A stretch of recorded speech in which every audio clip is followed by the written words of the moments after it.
Failed rains for more than 2 years. There's no ground cover. It's dry, it's dusty and windy. Welcome to another mini episode. I'm Julie for Nature Growers TV. In this mini series, Gardening in Drought, I'm going to show you the colorful droppings I use to maintain the green in my garden. As you can see, I'm gardening in drought and behind me is a dry tree, but right here I have some beautiful skirts.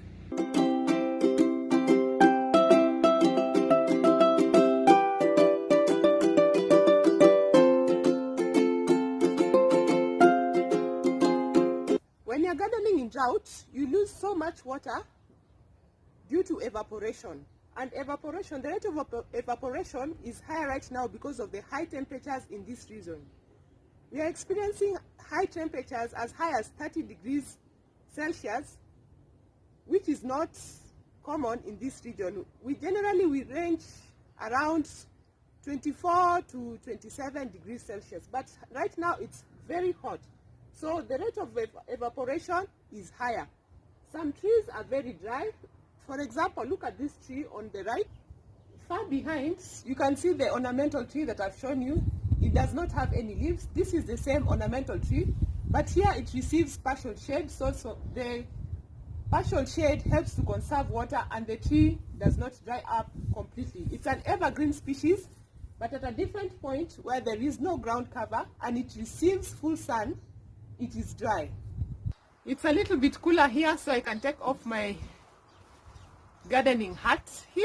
This is a different block, and I have the beautiful hibiscus tree, which is not completely dry because it gets partial shade during the day, and it also has some beautiful flowers, and it will not dry up completely. When the tree is completely dry, I do not get any droppings, but from this tree,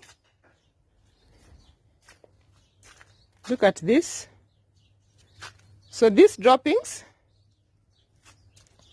the colorful droppings, are what I use to cover the ground to reduce water loss by evaporation. I get beautiful droppings from the hibiscus tree. I also get it from the bougainvillea that is not completely dry. I also get it from the Dovialis scafra. You can read more articles. Go to juliesnaturejunction.com. I also post more updates on Facebook and Instagram. You can get more photos. As the leaves break down, they will enrich the soil, benefiting the sunflower plant. This is a different patch with the same sunflower plant. Look at the ground. You see that there are no many invasive weeds coming up or any other plants, and it's drying so fast. I've not watered the sunflower plants for 3 days. Let me show you the difference. So this is where I put the covering of the leaves that I could get. As I get more leaves, I'm covering my plants. So look at this. This is 3 days. Look at the difference. I even have a volunteer plant here. See? Tomatoes are good companion plants for sunflowers. So I have a tomato plant that has come up here. And look at the undergrowth. So this that is growing, look at the rest of the ground is dry.